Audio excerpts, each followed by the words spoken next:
Berdasarkan hasil survei kegiatan dunia usaha di Bali, pada triwulan 2 2020 menunjukkan penurunan yang bersumber dari penurunan kinerja seluruh sektor utama.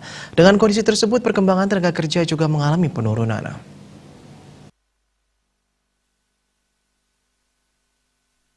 Menurut ekonom ahli kelompok koordinator asesmen ekonomi keuangan regional dan advisory daerah KPW BI Bali, M. Setiawan Santoso, saat webinar Surya Survei Bicara, kondisi pada triwulan 3 2020 diperkirakan mengalami perbaikan. Berdasarkan saldo bersih tertimbang lapangan usaha utama untuk Akmamin dengan pangsa 20,1% menunjukkan pada triwulan 1 tumbuh min 16,77% dan triwulan 2 tumbuh min 17,55%.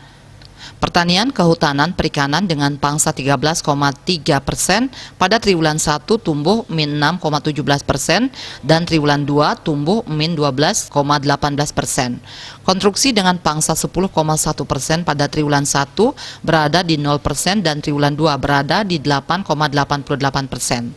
Sementara perdagangan besar dan eceran dengan pangsa 9,4%, di mana pada triwulan 1 kisaran min 5,30% dan triwulan 2 min 8,70%. Berdasarkan perkembangan survei, konsumen mulai menunjukkan perbaikan pada Juni 2020 baik di Indonesia maupun Bali meskipun masih di level pesimis.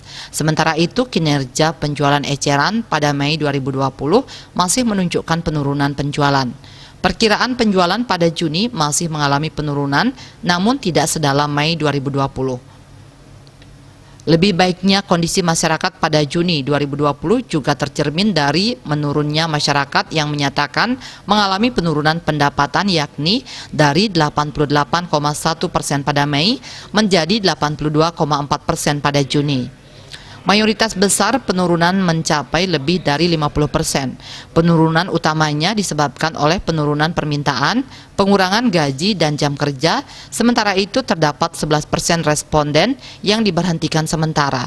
Jumlah responden mengalami penurunan pendapatan yaitu 77,5% pada April 2020, 88,1% pada Mei 2020, dan 82,4% pada Juni 2020.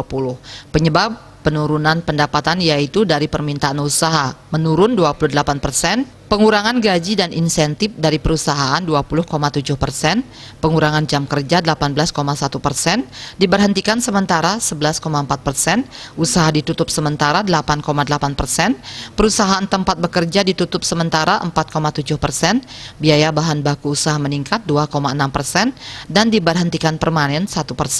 Swardika Bisnis Bali melaporkan.